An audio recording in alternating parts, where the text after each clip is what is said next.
अस्सलाम वालेकुम दोस्तों, वेलकम है आपको मेरे YouTube channel all about medicine. दोस्तों, आज की वीडियो में बात करेंगे फ्लू इस सिरप के बारे में। जैसे कि आप जानते हैं कि सर्दियों का मौसम है और हर किसी को नज़ला ज़ुकाम जो है वो लग रहा है, तो उसके लिए बहुत ही बेहतरीन दवाई है और बहुत ही सस्ती दवाई है जो कि आपको फौरी रिलीफ देगी।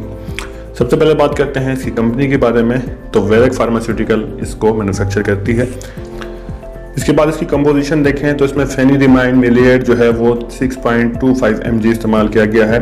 इसके बाद इसमें मेपिरिमाइन मिलिएट इसमें 6.2 mg इस्तेमाल किया गया है और सूडो इफेड्रिन 15 mg के तौर पे इस्तेमाल किया गया है। क्लास की बात करें तो ये कफ या फ्लू को रिलीफ देने वाली दवाई है या नज़ला ज़ुकाम को ख़त्म करने वाली दवाई है। फॉर्म की बात करें तो ये आपको सिरप की फॉर्म में मिलता है और अगर इसका पैक साइज देखें तो ये 60 ml की बोतल आपके सामने इस वक्त है। और अगर इसकी प्राइस की बात करें तो यहाँ पे भी इसकी प्राइस मेंशन है, आप देख सकते हैं कि 49 रुपीज़ तकरीबन 50 रुपीज़ में ये आपको इजीली अवेलेबल हो जाता है हर मार्केट से। दोस्तों, वीडियो में यूजेस और साइड इफेक्ट जानने से पहले गुजारिश होगी, अगर आपने चैनल को सब्सक्राइब नहीं किया तो चैनल को सब्सक्राइब कर दें और साथ में मौजूद घंटी के आइकन को भी प्रेस कर दें।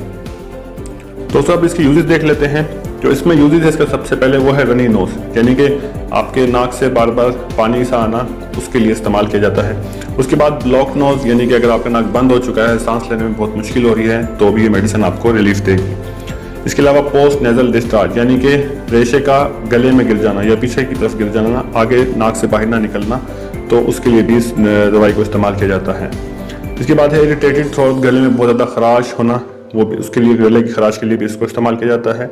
सेक्रेटरी थ्रोट, यानी कि गले के अंदर बहुत ज़्यादा दर्द होना और कोई चीज़ खाते पीते जब आप हैं तो वहाँ से जो है वो गले से वो तकलीफ देके गुजरता है, तो उस बीमारी में भी इसको इस्तेमाल किया जाता है। इसके अलावा इसमें ब्लॉक एयर, यानी कि नज़ले की वजह से या फ्लू की वजह से कान का बंद हो जाना, तो उसके लिए भी इसको इस्तेमाल किया जाता है और ये बंद कान को भी खोलने में मदद करता है। उसके बाद वाटरी आइज, यानी कि आपकी आंखों से नज़ले ज़ुकाम की वजह से पानी आता है बार बार, इसी तरह नाक से भी पानी आता है, तो इन दोनों बीमारियों में भी इसको इस्तेमाल किया जाता है।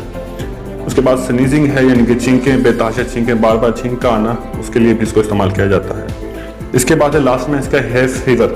है फीवर ऐसे लोगों को होता है जिनको पोलन एलर्जी होती है, यानी कि अगर वो कहीं ऐसी जगह पर रहते हैं जहाँ पोलन बहुत ज़्यादा है तो उनको है फीवर का जो है प्रॉब्लम हो जाता है। तो है फीवर से या एलर्जी से होने वाले जो फीवर होता है उसके लिए भी इस दवाई को इस्तेमाल किया जाता है। अब इसके देख लेते हैं साइड इफ़ेक्ट्स। दोस्तों, इसको यूज़ करने के बाद ये साइड इफ़ेक्ट बहुत ही माइनर होते हैं, किसी इंसान के अंदर ये अपीयर हो जाते हैं और किसी में नहीं होते। तो इसमें जो कॉमन साइड इफेक्ट हैं वो नौजिया, यानी कि आपका दिल मतली हो सकता है इसको लेने के बाद, वॉमिटिंग हो सकती है एक्सट्रीम केसेस में, जब आप बहुत ज़्यादा इसको गलती से ज़्यादा पी लें या बार बार इसको रिकमेंडेड डोज से ऊपर पी लें तो आपको वॉमिटिंग का भी खतरा हो सकता है। इसके अलावा स्टोमिक पेन, जिन लोगों को एलर्जी होगी उनके स्टोमिक में थोड़ा सा पेन हो सकता है, बट ये सारी चीज़ें जो हैं ये वक्ती होती हैं, जैसे आप इसको 1-2 डोज इस्तेमाल करेंगे तो ये ख़त्म हो जाती हैं।